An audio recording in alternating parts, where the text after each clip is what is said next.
Well, what an amazing turnout, and it's so wonderful to see so many of you here. Some new faces as well for our Asia House Bagri Foundation Literature Festival. For those of you I've yet to have the pleasure of meeting, I'm Pamela Kemba-Tong, the Head of Arts and Learning.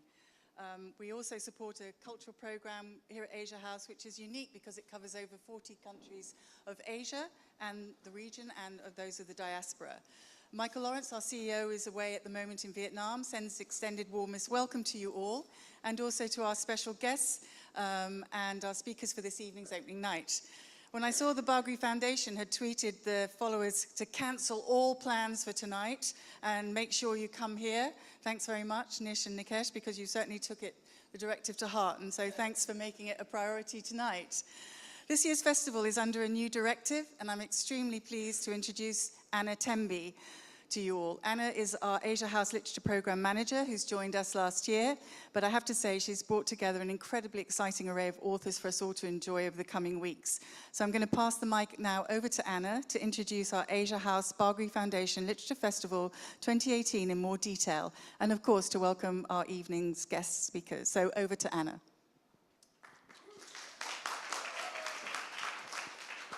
Thanks so much, Pamela. I'm really delighted to have organised this year's Asia House Bagri Foundation Literature Festival, which is very much a signature event and annual highlight of our programme. The Literature Festival has been made possible with the generous support of our title sponsor, the Bagri Foundation, who has supported us since 2014. The Bagri Foundation is a UK-registered charity working in the fields of education, relief work and culture. Through a multidisciplinary events programme, the foundation aims to foster understanding of Asian cultures, artistic exchanges and enriching experiences.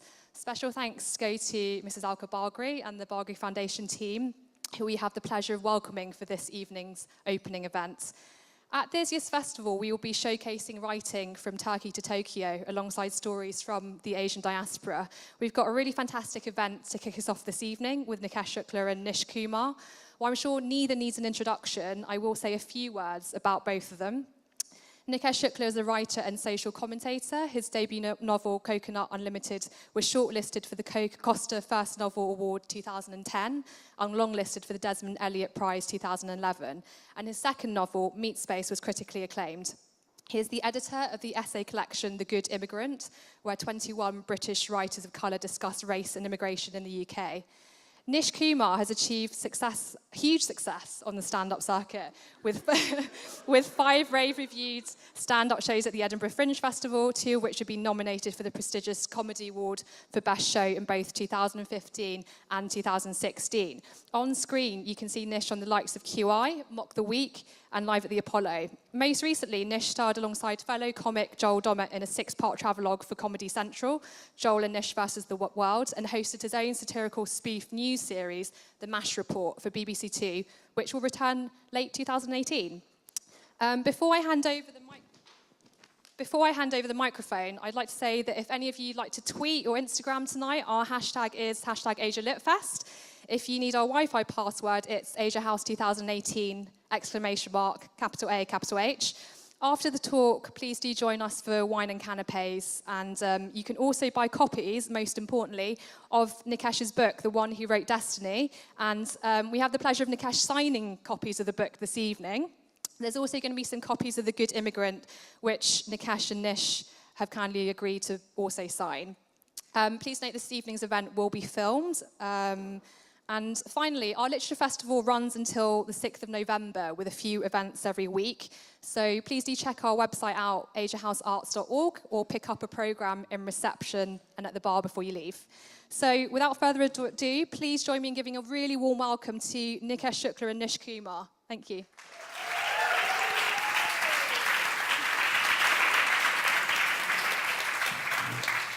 Good evening, Asians and well-meaning white people.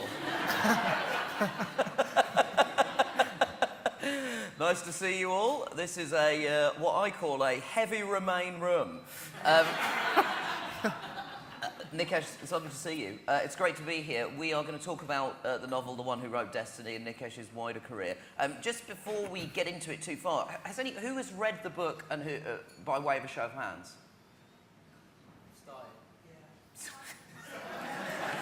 We're just trying to negotiate. You know, I'm just trying to negotiate around spoilers. like the opening question. I don't want that to be like, Nikesh, so with the book's ending, yeah, okay, that's good to know. Do you want to start by reading us a small extract from the book? And do you want to introduce the extract? Yes, I do. To both. So the book is, hi everyone, by the way. Hi. The book follows the fate and fortunes of the Jani family. So it's about Mukesh and his twin children, Rax and Neha, and their maternal grandmother. And Rax, each part sort of fills in bits of their lives, and I'm going to read from Rax's chapter. Rax is a burgeoning stand-up comedian who has just taken a show to Edinburgh, and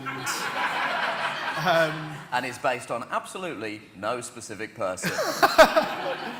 And so I'm going to read from a chapter where Rax's dad comes up to see his Edinburgh show, and it's narrated by Rax's dad, Mukesh. This show is different from the earlier one.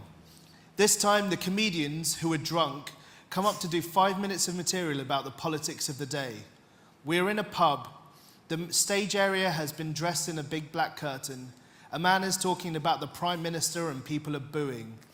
There is chatter from the back of the pub. Rakesh is sitting next to me, shaking his right leg furiously. I put my hand on his knee to steady it. He must be nervous. He takes out his phone and looks at something on the screen and then looks around. When his name is announced, he bounds onto the stage. I don't know how he has this much energy. I can feel the bottom of my stomach swimming with dinner. I feel heavy. Rax's energy on stage is that of someone who has just been electrocuted and has 5 minutes of intensity before falling over. He is shrill. He talks in a voice I have not heard before. What, mate? Normally his voice is like mine, slow and mumbly. On stage he is shrill, loud, a fast talker brimming with nerves. His voice goes quickly up and down from falsetto to loud and assertive, sometimes in the same word. He is someone I've not met before. Colonialism, he says. What's up with that? People laugh. I smirk. Colonialism was silly. Thanks for the railways. I always have to say thanks for the railways, it seems, he says. 40% of the country said colonialism was a good thing. 40%! I don't understand it. That's a lot of people who think the systemic rape, pillage and resource mining of countries around the world, enslaving whole generations, forcing them to be Christian, then when some of the countries fight back, giving them the illusion of democracy and dividing the people, is a good thing. A positive thing. Well done, the Brits. Wasn't colonialism great? It was shit. I know it was shit. My dad knows it was shit. He grew up during the British Empire. Did you know that? The British Empire, and he thought it was shit then. And the 40% of you who thought colonialism was a good thing, if you'd been alive at the time, it wouldn't have been like Downton Abbey for the majority of you fuckers. No, you feudal serfs would have all been dead of scurvy. How's that for white privilege? Everyone wants to go back to the good old days, no matter how shit their place in society would have been, because at least they would have owned the colours. Am I right, ladies and gentlemen? Am I right? Colonialism, what's up with that? Fuck off back to where you came from, someone shouts. The audience gasps. I look around me, angry. How dare they interrupt my son? Go back to where he came from. My bloody son is from Harrow. Rakesh freezes. He looks out into the crowd, a hand on his hip, and he sighs. He doesn't know what to say. The audience is waiting for his response. He has none. Whispers start. I stand up, trembling. Who said that? I shout to the crowd. Yup, Rakesh says. I brought my dad, and he's going to beat up the dad of whichever fucker said that. So, good night, and always punch a Nazi, and see you in the car park. I'm bringing my dad. The entire audience bursts into laughter. They clap. Some stand up, people pat me on the shoulder. My face slips from anger into laughter. Rakesh jumps off the stage. Let's go, he whispers. Why, I say? Because I just challenged someone to a fight and I'd want to go in case they actually accept.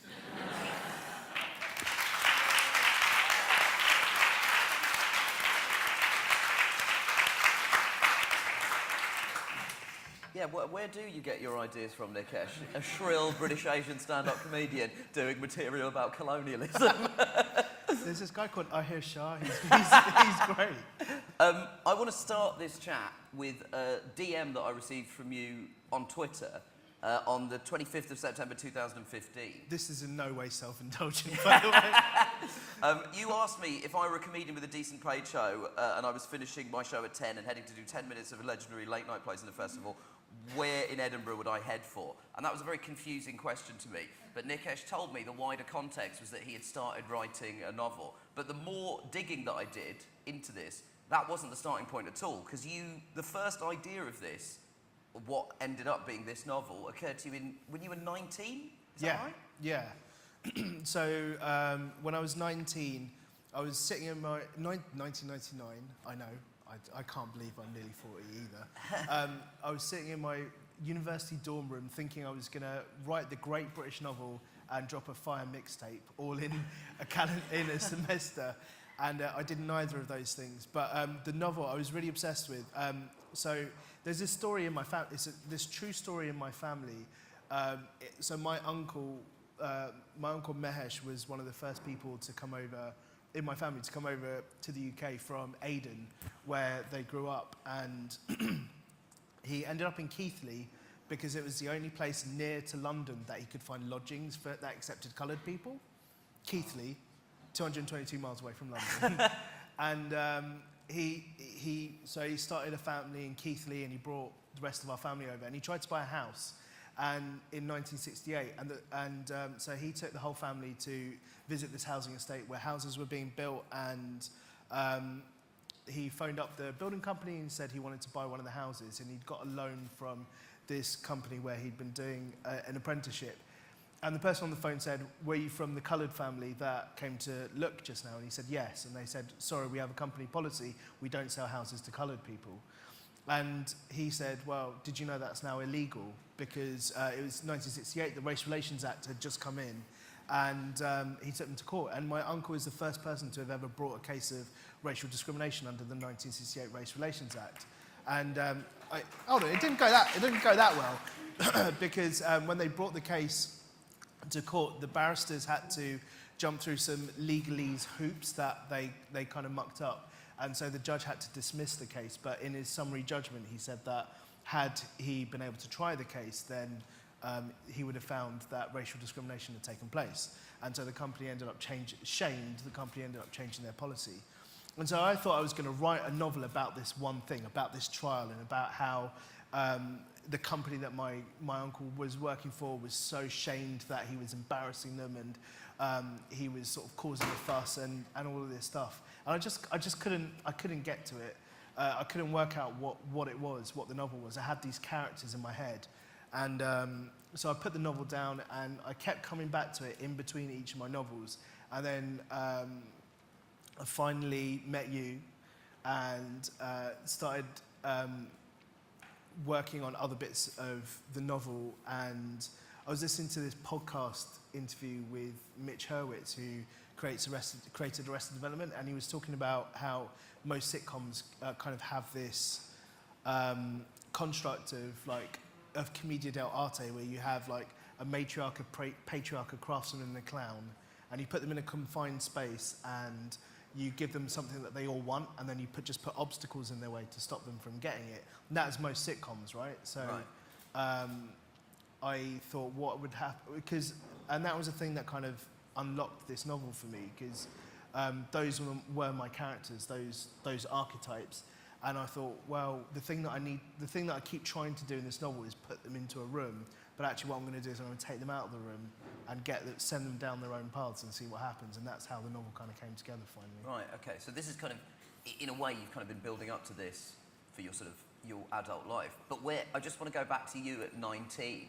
What's driving you to become a novelist? Like, was this something that you had always had designs on? Or at 19, are you just thinking, this story of my uncle and the Race Relations Act seems like a significant story and one that I want to tell? Or is it something that you've been thinking about since you were a teenager? Yeah, well, a bit of both. Like, I think around the time I was 19, Free Sat Pal Ram by Asian Dub Foundation had just come out, and it got me into loads of student activism and doing anti-racism work. And I knew about this story, and it kind of felt like it had been forgotten about. and so I wanted to honour it somehow. But also, like, since I was in my early teens, I was kind of like a weird kid who didn't really do anything. I didn't really leave the house, so I would just sit in my room, like, transcribing rap lyrics before trying to write my own rap lyrics, which were terrible, and writing like my own arcs for Spider-Man comics. And then, like, when I was like 14, I saw that the BBC Two adaptation of The Buddha of Suburbia was coming on TV. Yeah. And like, because there was like one TV in our house, because, you know, this was multiple screens in houses. Yeah, sure. I knew that my parents weren't gonna all sit down and go, let's all watch The Buddha of Suburbia together. Because there's a lot of shagging and drug taking in it. Yeah. But it was based on a novel, and I was like, aha, I found a loophole. Can't stop me getting that out from the library. And so after years of reading Spider-Man comics and crime novels, I picked out this book from the library, and I read the first line in Pinner Library.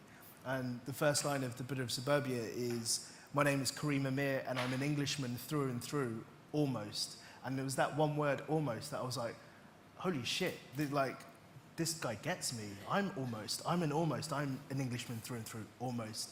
And and after that, I kind of saw the value of like telling stories based on being a weird brown kid from the suburbs, I guess. Yeah, I mean, it's amazing that you can sort of almost pinpoint not just the specific moment, but essentially the specific sentence that kind of threw you on a path to becoming a writer. And like, yeah, I think that's a really important and kind of inspiring message, because, you know, as we progress in the conversation, I do want to talk about issues of representation and this idea that you can't be what you can't see. And how important was Hanif Qureshi to you, as you say, like, because I have the same experience of being a weird brown kid in the suburbs of London and picking up The Buddha of Suburbia. And I mean, I literally went to school in Kent. Like those streets in that book were completely familiar to me. And how significant is he in terms of your development as a writer? I mean, he was the guy that taught me that the stories that I wanted to tell were valid and that they were of value and they could be in books. But the thing was, like, after reading that, I couldn't find anything else that came close. Like, I think I tried to read Midnight's Children, but I couldn't get into it for whatever reason. And there weren't any other writers writing things that were close to my experience, and so I just sort of stopped reading for a bit. And then when I was like, but I would reread that book every single year. And then, like, when I was about, I think maybe 20, White Teeth came out by J.D. Smith, and that's set in northwest London, not far from where I grew up. And I was like, oh my God, this is it. And so White Teeth was another significant book for me. And that, like, again, like, when we were touring The Good Immigrant, I like memorized these lines, which is why I can just pluck them out. But in White Teeth, she describes it as, there was England, a gigantic mirror, and there was Irie without reflection. Irie's one of the main characters. And that idea of someone seeing this huge mirror and not seeing themselves reflected was, you know, it really, really stuck with me. Yeah, I mean, I think I have the same experience as you, but with Goodness Gracious Me. And it sort of tells you everything that you need to know about our lives and career paths. Because it's literally, I think Goodness Gracious Me was my sort of Buddha of Suburbia. So, but just riffing on that, because like a couple of weekends ago, I saw like the most majestic thing ever. So, if you don't mind me talking about it, so I went up to Edinburgh and I was hanging out with Nish and a couple of other friends, and they had all been basically tasked with performing the Going for an English sketch at the Edinburgh Playhouse in front of hundreds and hundreds of people with Kulvinder Gill, who's one of the original guys from the sketch, who wrote the sketch. And it was just the most magnetic thing I've ever seen, apart from you, who kept laughing throughout that thing. I couldn't believe it. I literally just couldn't believe it. Just seeing everyone rehearse and like seeing Kulvinder Gill doing that face that he always does, and Himesh Patel doing that face back to him. It was amazing to kind of see that generational conversation going through, because like even Himesh Patel, who is in the sketch, he's like, what, 10 years younger than us. Like, it's still, that sketch was so seminal for him as well. It was an extraordinary, it felt like being in the end credits of a film about your own life. Like, it really did square a circle. Okay, so to go back to this book, I find that idea of the Mitch Hurwitz interview so interesting and significant. And I just want to drill down for a second into those things. So you've got the matriarch, the patriarch, the craftsman, and the clown. What do those four things mean in your understanding of them?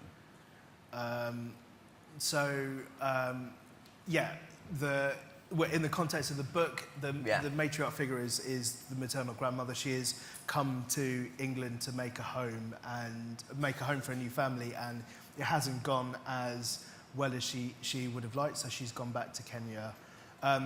The patriarch of the family is Mukesh, and he is grieving for the love of his life who died quite tragically, and so he does that thing that people do in grief where they kind of recount the same amazing story about this person again and again and again until it just sort of becomes a great story rather than like any semblance of a person. And I really wanted to like interrogate this idea of grief through that. And then Neha is the craftsman. She's a computer programmer who has just been diagnosed with with terminal cancer, and once she sees the patterns of her particular type of cancer within her family, she becomes obsessed with trying to map illnesses and like life expectancy in her family while she is undergoing like cancer-induced psychosis. And then we have Rakesh who's a bit of a clown. Yeah. And so his thing is so Rakesh in his section, all the five parts of it are narrated by someone who comes into contact with him. So he's a stand-up comedian who's kind of, his career is going in its ascendancy while he is grieving for someone. And I was kind of using that to sort of talk about this sort of really strange time in my life where, so in 2010, the week my first novel came out, my mum died quite suddenly and quite unexpectedly. And it was a really awful time because I was like, this thing that was like the thing that I'd wanted so much to happen in my life was going on. And at the same time, like the worst thing in my world had happened. And so I was like really publicly doing lots of events, but really privately grieving. And like loads of weird things were happening. So like on the day of my mum's funeral, there was like a 2-page interview with me in Metro, and loads of my friends were like texting me going, oh, I just saw the interview, even though I hadn't told them my mum had died. I was in the car on my way to her funeral, and like my aunt, you know, in the lineup at the end where everyone lines up to give you their condolences, my aunt brought a copy of the Metro and asked me to sign it in front of everyone, and it was so weird. And so yeah, Rakesh is like me trying to understand what happens when like you're doing things for a degree of external validation, but at the same time like you're trying everything to kind of hold it together. Yeah. And is that a kind of, do you feel like that's you essentially, because Rakesh, he's not really aware of what he's going through. Do you feel like that, is that kind of something that you drew from your own life? It's almost like, is it you trying to understand what was happening to you in that period through fiction? Yeah, like one of the main reasons I write fiction is to kind of try and understand like things that are going on in my life or in my brain. And so there was that thing, like I'm on my way to my mum's funeral, loads of people are texting me and tweeting me, my phone keeps vibrating in my pocket, and for some reason I just don't turn it off for the entirety of the funeral and the entirety of our journey to the funeral, to the point where like my sister and my wife are like, why don't you turn your phone off, man? And I'm like, there's something about it that just sort of takes me out of this moment. And so like, it was very much about trying to write about this sort of where you do everything you can to sort of stop yourself from thinking about the thing that really matters. And so Rakesh, you know, lots of things are happening to him that are really, really amazing. He's touring around America. He's going on a topical news panel show that isn't Have I Got News For You, lawyers. And he's doing an Edinburgh show that's really, really successful. He's doing everything he can to not think about the thing that is going on in his life. And that was me for a really dark period. And is that why do you think that Rakesh is the only one of the sort of 4 protagonists who doesn't narrate his own story and everything comes through people is that you trying to externalise yourself and kind of interrogate your own experience? Yeah, it's partly that, but it's also partly because I'm sort of fascinated by the lives and mental resilience of a lot of stand-up comedians. Sure. Yourself included, where, you know, there is this sort of you know, the Steve Allen quote that comedy is time plus tragedy plus time. Yeah. And so when you're kind of you're constructing jokes that are born out of a sense of pain, and you're presenting them to an audience in order for them to laugh at that joke. If the joke doesn't land and it's born out of your pain, that's going to hit you hard. If the joke really lands Sure. and people are laughing at your pain, that's also going to do something to you. So I wanted to kind of write about that mentality and how people do that night after night, you know, when they're kind of mining things, you know. And it was interesting because like I was editing it, that section of the novel, around the time you were doing your show about Brexit, when which had all been born out of this really horrible moment where someone racially abused you on stage. Sure. And like, while in the moment you handled it and you pulled like a brilliant hour show out of it, it was still born out of a really horrific experience. Yeah. And I always wondered, like, when the laughter stopped and when it was just you on the tube home after that experience, like, what was it like? Yeah. I mean, it was a tricky old evening. It was the night of the vote, and I was on stage at the Comedy Store. And essentially, what happens to Rax in the novel did happen to me on stage at the Comedy Store, and it was, you know, you kind of sort of deal with it and resolve it. But yeah, you're right. I mean, I got very drunk. It's the unfortunate answer to that question. But there is this sort of. Yeah, it is a bit of a weird thing, because I used to tell a story about being racially abused on stage, and I did it for a few years, and then a friend of mine saw me afterwards and went, "Oh yeah, I remember when that happened, you're really angry about that." And it was a really jarring thing, because I'd literally forgotten that it was real, because in telling it and retelling it, you create a fiction.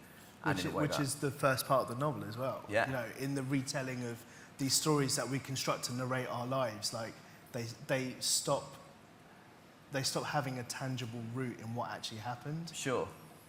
One of my favourite things about the whole book is the structure and the shape of it. And it's got a very kind of... There is a version of this novel, because you could essentially tell the story chronologically, because you have Mukesh arrives in Keighley in the 60s, and then you have Neha and then Rax, and then you go back to Kenya with. But why did you choose to shape it in this way, where we constantly flit in and out of different time periods, and we, you know, why did you choose to structure it in this kind of unconventional way? Partly because, like, it's a novel about family secrets, and those family secrets hold keys to why people act in a certain way, and because the maternal grandmother is the person, she is the one who wrote Destiny. She is the one who knows everything about the family. She is the family's historian. She holds all these secrets.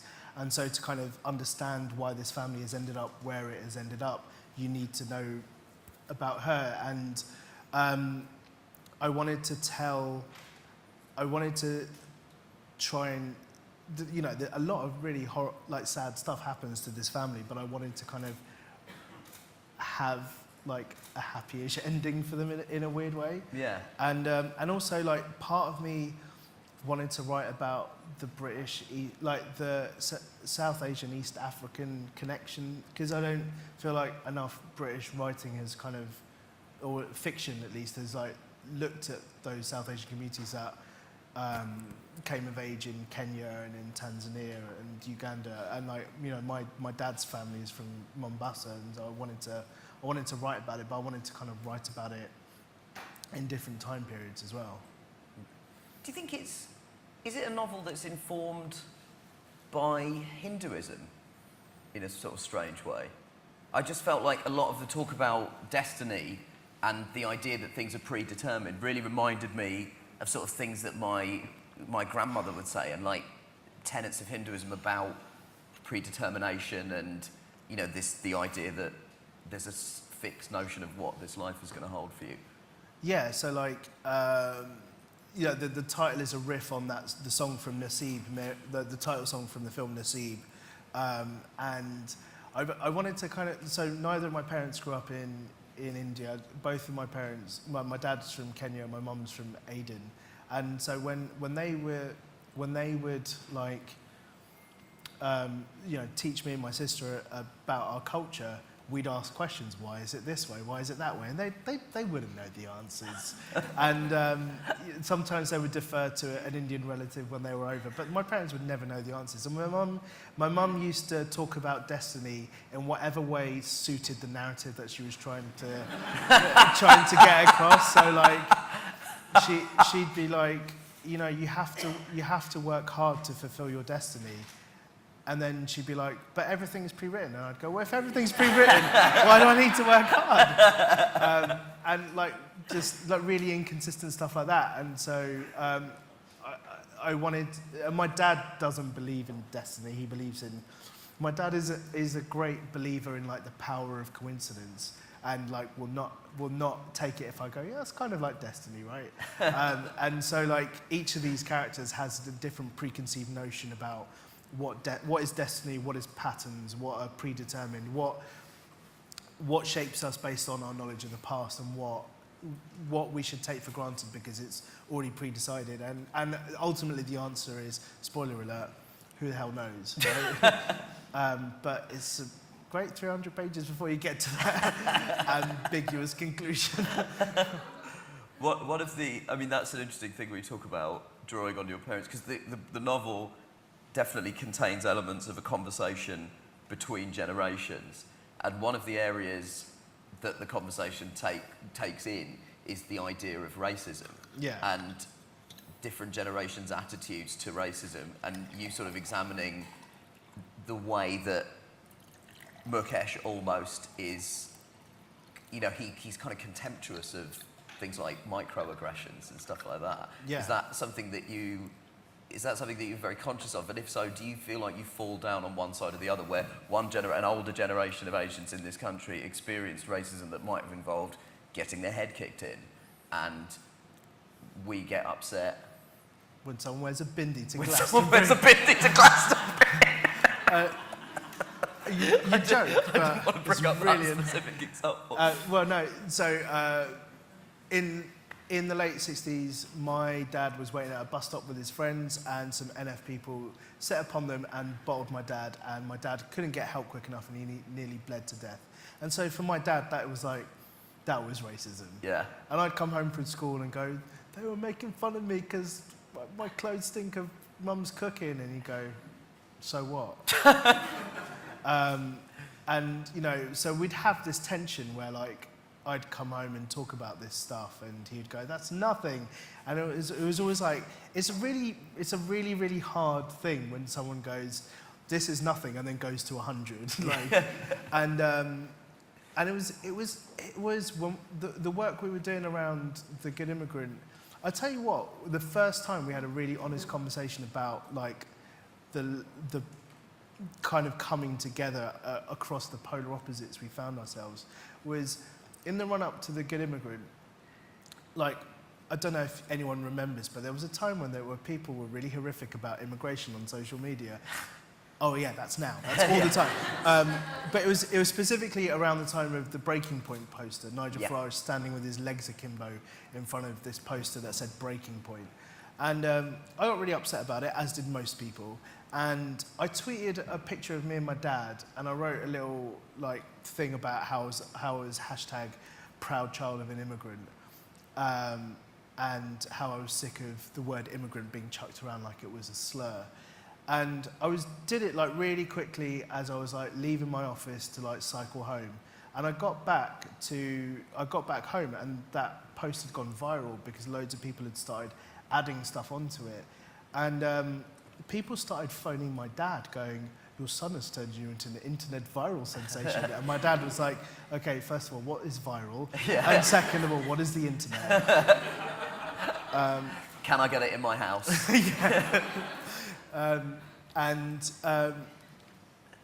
Like a week later, it was the referendum, and I was doing Saturday Review on Radio 4 because I'm part of the liberal metropolitan elite, and I'd just seen a really rousing performance of Henry V, and I was feeling really angry about it. I got back to my dad's because I was staying at my dad's that night, and I walked through the door, took my bag off, and my dad it was like midnight, and my dad came in with a gin and tonic, handed me the gin and tonic and said, Nigel Farage is an arsehole, and then went to bed. And then the next morning, when we were watching the horror unfold before us, we had this really honest conversation about, like, I was reading him tweets that I was getting where people were like, time for you to fuck off back to Brownland. Yeah. And I was like, where is Brownland? That sounds like a great place to be. We had a really great conversation about it, and it kind of made me realise that conversation, that intergenerational conversation, so often is quite polar opposite. And I was really glad to have a moment where we got to kind of come together a bit more, because it had been like a great source of tension between us, where I'd be doing all this anti-racism work and like campaigning for stuff, and my dad would be like, why are you wasting your time? Yeah. Like this is, he would call it Mickey Mouse racism. I mean, I feel like... Which is ironic, because Walt Disney gave lots of money to the Nazi He was Party. famously Nazi. Don't sue us. Yeah, Walt Disney, do not sue us. Yeah, please don't sue us, Mickey Mouse. I feel like, I mean, I don't want to stray again too far from the novel, but I do just feel like, in terms of that intergenerational conversation, Nigel Farage, to his absolute credit... He's an arsehole. He's an arsehole. I'd use a stronger word than that. But he has united two generations in absolute disgust and contempt. Because I feel like the last sort of 10 years leading up to Brexit, most of my conversations with my mother and father, but mainly my mother, because my dad moved to England in the 80s. My mum was here in the 70s. She remembers the NF very vividly. And she would always say, why are you going on about this? You've got to stop going on about this. Nobody cares. And somehow Farage has reawakened something in my mother, where she's like, because she used to accuse me of being alarmist, and now my mother literally, whenever he's on television, goes, he's Hitler. I think he's Hitler. And that could be his campaign line when he eventually returns to frontline politics. Nigel Farage brings families unites families over racism. do you get that sense that he's kind of, look, what's happened now in the country in the last year and a half has reunited all of us around a kind of common goal? Like, I feel like maybe it's just from being brought into the conversation largely by you through The Good Immigrant, but I do feel like there is this kind of new, unified, resurgent sense. And do you have any optimism from that?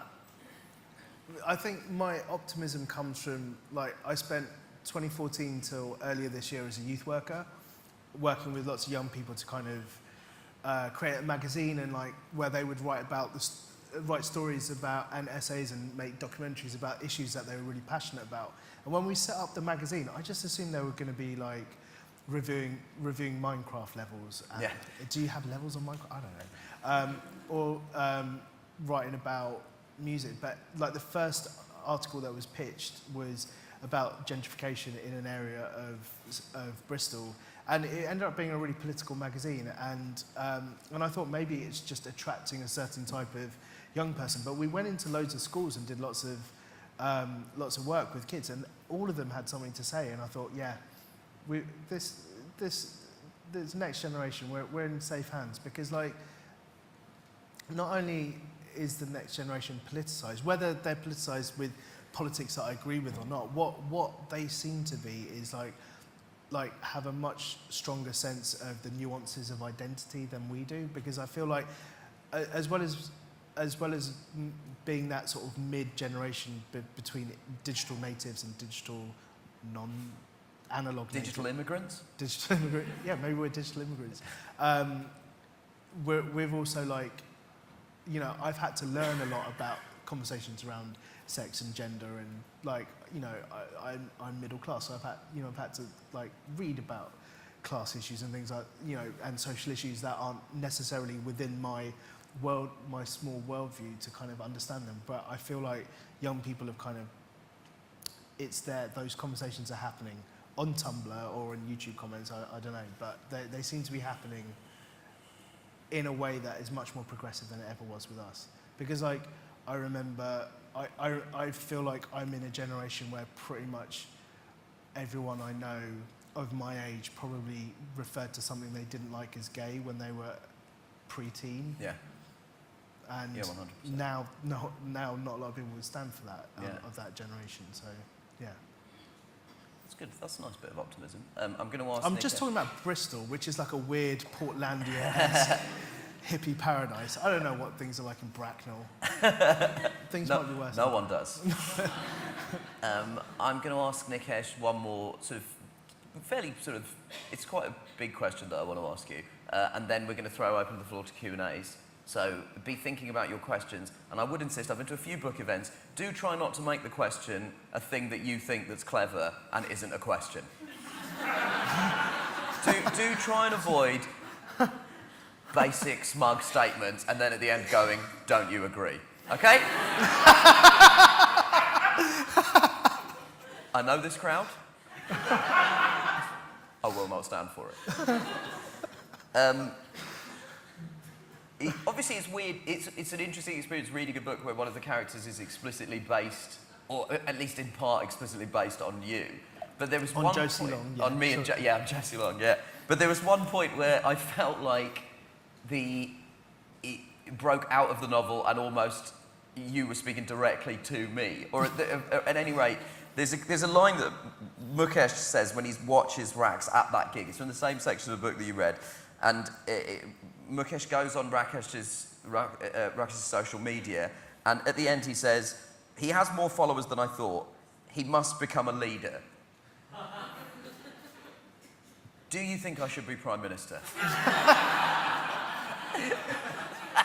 Are you about to launch your leadership? Yeah, this bid is for where I the launched Tory my party? leadership bid. Yeah, I'm the anti-Farage. I want to ask you what you think the responsibility is.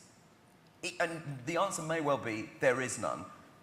But what do you think? Do you think that, I mean, as Asians and as any sort of immigrant, as the children of any sort of immigrant, what is the responsibility of performers and artists to their communities? And also, it is fine for you to also say there is none if you think that that's the case. I don't know. I think it's you can't ask everyone to be representative of their community, but I think like the stuff that we do, whether it's stuff that you and I agree with or disagree with, it should have it should reflect positively on our community. Like I don't, it's interesting. Like we've obviously talked about this a lot about how the very notions of comedy and satire have kind of been flipped. So like where I think good comedy and good satire is about pushing back and speaking truth to power, it's now about the power kind of kicking downwards and then saying you're censoring my free speech because I can't make rape jokes. Yeah, sure. And I'm not answering your question at all, I know, but No, I think what I'm trying to say is there a requirement, given the current climate, is there a requirement of artists of an immigrant parentage to explicitly be politicised, or do you think that there is just an argument that representation is in of itself enough? That the idea that this book is out there now and might be some kids Buddha of suburbia, to bring it kind of back full circle, I mean, is that sufficient? Yeah, because I don't think that everyone should feel the responsibility to be politicised. I think for me, true diversity isn't about commissioning lots of writers of colour to write about race and immigration. True diversity for me is like having a black James Bond. Like we should suddenly care about James Bond, Yeah. or like crime novels written by people from diverse backgrounds and sci-fi and fantasy, and like people finding joy in things who are from diverse communities. Like I don't necessarily think that. I think we have a responsibility to kind of not be dickheads, but I think that should just be our innate responsibility to. Yeah. I mean, in a sense, of all of the great political art that I've consumed in the last kind of year and a half, 2 years, I'm not sure I've experienced anything as forceful as Get Out or Black Panther. Just in terms of, it's wild to be in a cinema and see a science fiction, fantasy, horror movie with people of colour in the lead. Like that's a kind of exciting thing for us going forward, you know? Yeah, definitely. Like my worry, especially in publishing, is that people still think diversity as a marketing trend? Because before this big boom, like people would go, oh, no, there isn't really a market for this stuff, and you'd go, where is your market research that shows there isn't a market for this stuff? And people wouldn't have that. It's a lazy argument to make. But now that people see that there is an economic or a business case for diversity, more things are being pushed through. But actually, I don't necessarily buy into like the economic or the business case for diversity. I believe in the social case for diversity and the human case for diversity, because like if you have inclusive culture and art from a young age, like especially from a young age, children will grow up in environments where it's normal to see people with disabilities or people of colour or people who aren't in traditional family setups represented, and they won't, therefore it's much harder to then dehumanise them. That's great. Thanks. Maybe I should run for Prime Minister. Maybe you should run for Prime Minister. You appear to have come dressed as Jawaharlal Nehru. So This is my Asia House outfit. Ladies and gentlemen, we will go to the Q&A, but just briefly, if you could just all join me in taking a moment to thank Nikesh Shukla. Are you going to ask him to record again? What?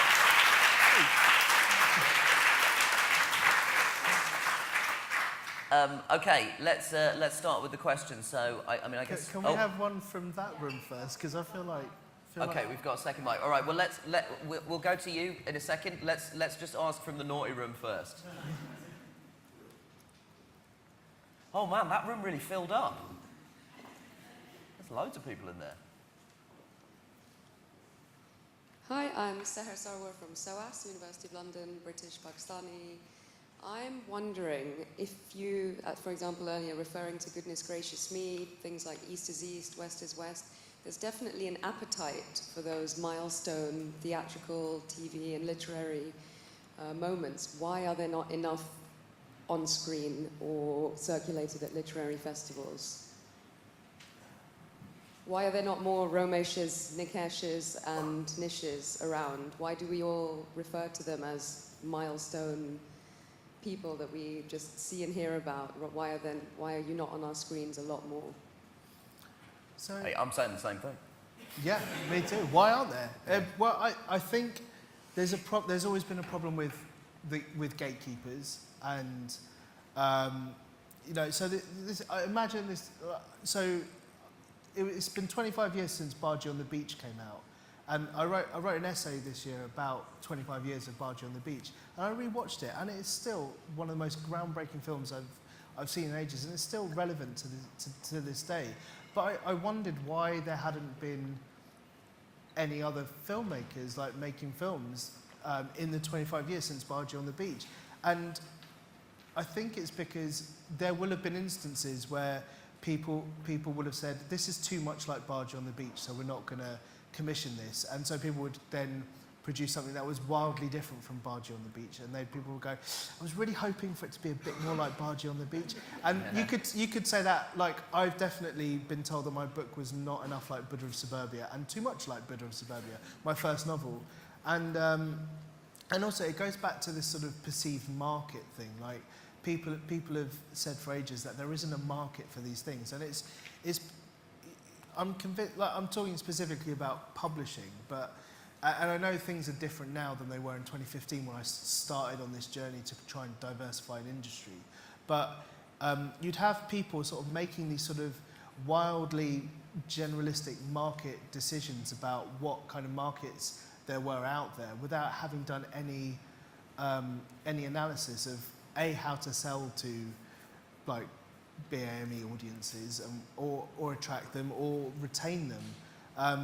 And it is that, that if you can see it, you can be it thing. Like, and if you can see it, you can be it. And if, like, the majority of people who work in publishing are middle-class, white, grew up in North London, because to get into publishing, you have to have done, like, a year's free, unpaid internship, and the only way you can afford to do that is by living with your parents in London, then suddenly there are going to be a lot of books about being kind of middle-class in North London, right? Which is what there is. Like, I never need to read another book where a middle-aged, middle-class, white, creative writing professor has sex with one of his impossibly attractive younger students and then is sad for 300 pages in North London.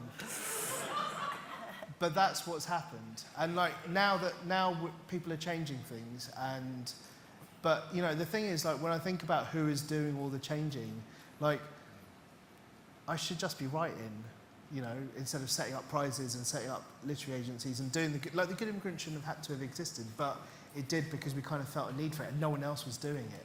So, like, often you'll find it's the artists who are doing the heavy lifting and, like, helping each other and supporting each other. And that gives me hope for the future that we can kind of sustain it. But you're right, like, I almost feel sad for, like, almost a lost generation of artists who just couldn't find their way in, and where are they now? They're probably all like doing something else, and that's kind of sad.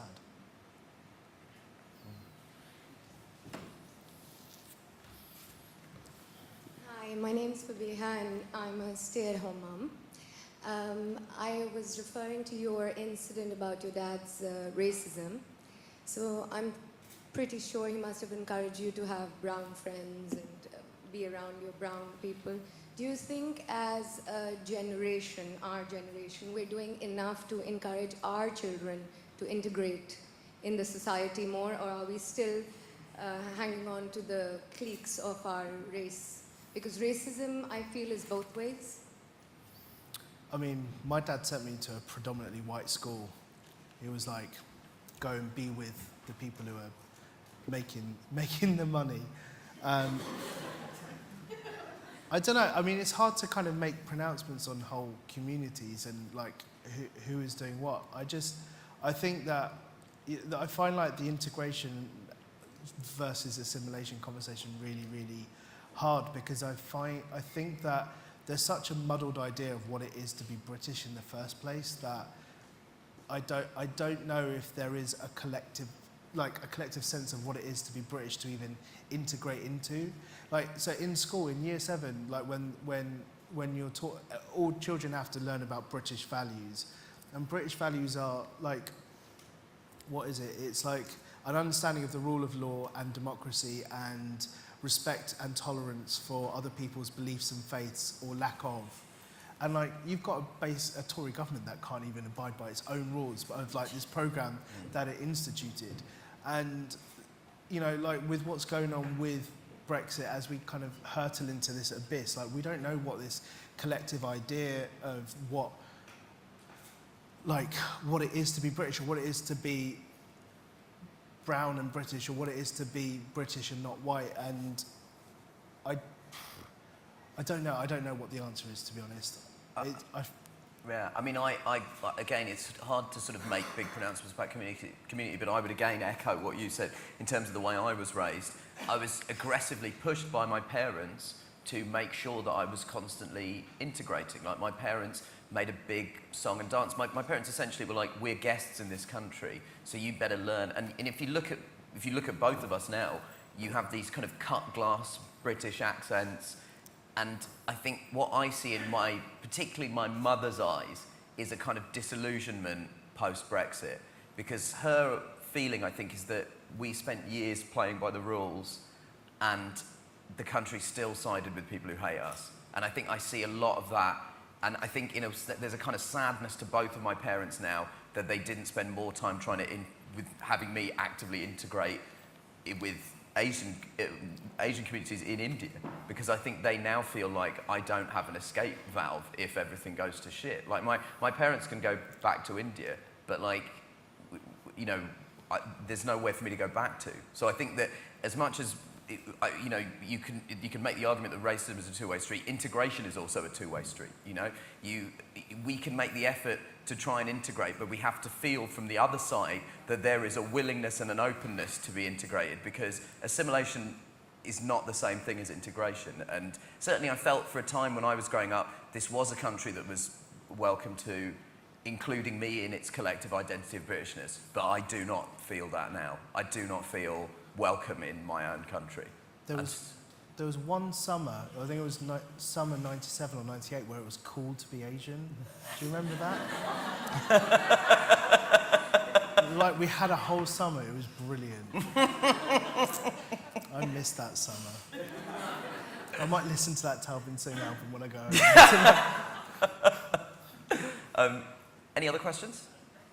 Yes, man, straight up. Oh, there's two there as well. We've got on. I was quite intrigued by your what you said, that the Buddha of suburbia, you understood, you liked, you went into, you empathized, and Midnight's Children, you couldn't quite empathize with. Now, is that... No, it's not that I couldn't empathize with it. I just found the prose too dense for me at that age when I was reading. But then I guess my question is that, was it because whilst you're Indian, you're from here, and your roots are here, whilst that book, Midnight's Children, is very much about India and an Indian. So is that a kind of dilemma for people like yourselves? That, you've got yourself, you're Indian, but you're from here. I'm Indian, but I'm from India. So I have a different... What does that mean for you? Yeah, I guess I've always had this sort of weird tension between being British born but being Gujarati with my parents. Like, neither of my parents are from India, so I'm third generation, and it was always like the it was always sort of quite popular culture things that would give me some sort of tangible link to my culture, rather than any semblance of like feeling like I needed to go back to India, because whenever I went back to India I would just sort of go back as a tourist, and it was things like following the Indian cricket team and like being really into Amitabh Bachchan films that kind of tied me to a sense of culture. But it was, but I think as time has gone on, there's like a greater sense of like a British Asian subculture that I feel very invested in. That kind of weirdly, I joked about it, but started in that summer in 1997 where we saw people like Talvin Singh and we saw Goodness Gracious Me, and like we started to have these pieces of art and culture that spoke to being born here but being from elsewhere. But I would also say specifically, Rushdie is a very specific vibe, prose-wise. And I mean, Midnight's Children's one of my favourite novels, but I think I would say that it's not always necessarily that you can't match the life experience up. It's just you got to be into Rushdie. I read my dad made me read Haroon and the Sea of Stories when I was 11, which is his children's novel, which is like gateway. That's like Rushdie methadone. And you got to be ready for Midnight's Children, because that is Rushdie heroin. Like that is, it's just. I would say, I think Rushdie vibrates at a very specific pitch, and that may either resonate with you or it doesn't, and it doesn't necessarily have anything to do with your upbringing. Because like I absolutely love Midnight's Children. It's one of my favourite books, but also it's probably only my second favourite Salman Rushdie book, because his children's book, Haroon and the Sea of Stories, is definitely my favourite Salman Rushdie book. But yeah, I would just say he's got a very specific flavour. There's two questions here that we're gonna come to. Is there anyone from the naughty room that wants to talk? There's a couple of people. Hi there, Swami Barakas of the Native Immigrants Podcast, along with my wife, Shameless Pug. Good plug. This is a question for It's a great Nikesh. podcast, you should all subscribe. Thank you so much. Question for Nikesh. Right. If someone bought the film rights to The One Who Wrote Destiny and you were given full creative control and there was no limitations on the budget, in an ideal world, who would direct it and who would you want playing the main roles? I'm going to be fucking livid. I swear to God, if you say Riz Ahmed, I will kill you. So Himesh Patel to play. No. I am contractually not allowed to answer this question, Swami Barakas. Watch this space, guys. You heard it first at Asia House, just FYI. Don't tweet it, because We're working on it, guys. We're working on it. Scarlett Johansson's playing all the main roles.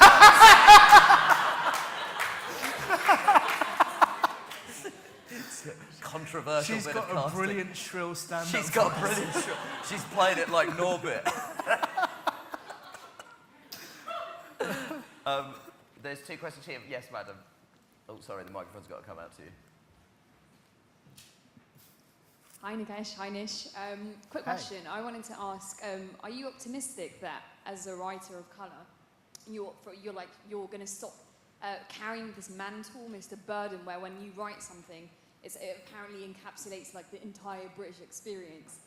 Because I feel like any artist of colour, when they do something, it's always seen as kind of an entire murmur of, oh, this is the experience of, you know, the black British experience or the British Muslim experience. So I wonder if you're optimistic about that, and I wonder if maybe you think the solution is something like, you know, what Hanif Qureshi did with, you know, Bud of Suburbia or My Beautiful Laundrette, where he really took these, you know, characters and completely subverted what people would think that they would appear like and completely kind of mashed them up and made them into something else. So, yeah, kind of a bit of a mishmash, but... Yeah, no, that's the dream. Like, when I write, I'm only representing myself. Like, if people see themselves in the work, that's great. But I'm not a spokesperson for anyone. I can only represent like my truth. And like, I think for years, like that burden has been put on people. That, you know, as soon as like Riz Ahmed speaks in the does this New York Times interview, like that's the experience of every British Muslim ever, and it's his very specific experience. Or, you know. And that was one thing that was really, really important to me about The Good Immigrant. Like, when I was asking writers whether they wanted to be involved, my brief was very, like, it was like 2 lines. My brief was basically, tell me a story that you really want to tell, and I will get out of your way and you tell it. And that was really important, because then those experiences are singular and nuanced and not representative of everyone, and everyone or anyone, but they have resonated with so many people, which is really inspiring. Yeah, I think sometimes that when you get those sort of labels attached to you and you try and speak for a community, that's when things start to go awry. Whereas actually, some of the stuff certainly that I grew up connecting with most viscerally is people's really personal stories, where they're not necessarily trying to speak for a community, but instead of speaking for themselves, and then you build empathy through that. But also, like, when I first started in comedy, I was desperate to not be known as the Asian guy, and now I don't give a shit. Like, I don't give a shit. I do if there's anything, any event, any TV show,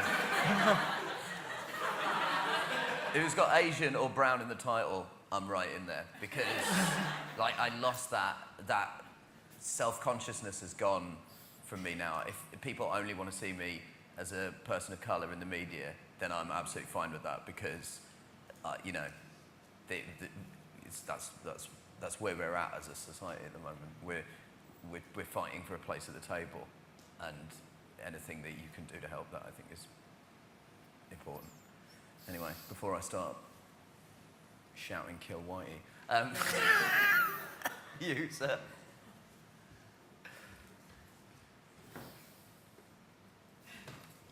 Got you.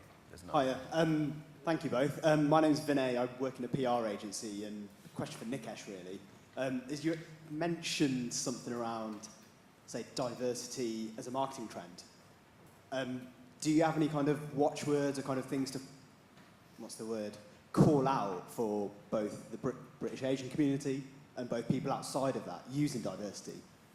Because I think it's something that's going to be washing around us a lot in the next few years, but are there any pitfalls or any traps or anything we can borrow from, say, kind of Afro-Caribbean culture and the way that's been used in the mainstream? I didn't hear some of the questions, sorry. So, are there any pitfalls or traps, do you think, around diversity as a marketing trend for British Asians? Yeah, I think if you're using, like, diversity to try and sell, I don't know.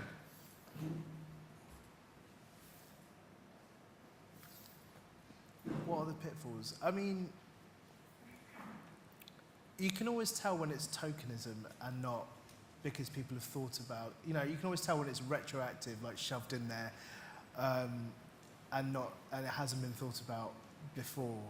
And you know, there's a really great essay by Bim Adewumne in The Good Immigrant where she talks about the difference between proper inclusion and tokenism. And I think so many conversations that I seem to kind of be a party to. I guess when it's like, when the person fronting the project is a person from a diverse background, but everyone else in the team isn't, that's a problem, I think, because that just shows that you've just used a brown face to front a thing, but it hasn't been thought about from the ground up. And I think those projects just need to be thought about from the ground up. Should we have one more question? Yeah, this man already had his hand up. I have no idea on how long you want. Yeah, maybe 2 more. 2 more? All right. Thank you. I would just like to let you know that I really appreciate the work that creators like yourself are doing, because it has a resonance which goes way beyond just Britain. And if I'm allowed to share my history, I am been living here since 2012. I came from Portugal, and my parents are originally from Mozambique. My grandparents are originally from Gujarat. So growing up there was no representation at all for me. And in terms of the demographics, and I had some white friends, I had some black friends, but while they had their thing, there was nothing for me until I read Rushdie, or I started listening Asian Dub Foundation, or I started watching Goodness Gracious Me. So in the construction of my identity and my reconciliation with my identity as a brown person, those were important landmarks. So the work that you guys people like yourself are doing here is really important and goes beyond just what's happening here in Britain. And I also became very fascinated with the idea of being BAME. And I would like you guys to comment on that, where if that is a fascination that I have not being from here, and if it doesn't actually work, or if it works, the idea of BAME versus being Asian and British Asian. So I would like to just ask you to comment on that. Thank you. Where do you stand on BAME? Kamala Shamsi said a brilliant thing where she said, the problem with the term BAME is we're just one Latino away from being called Blame.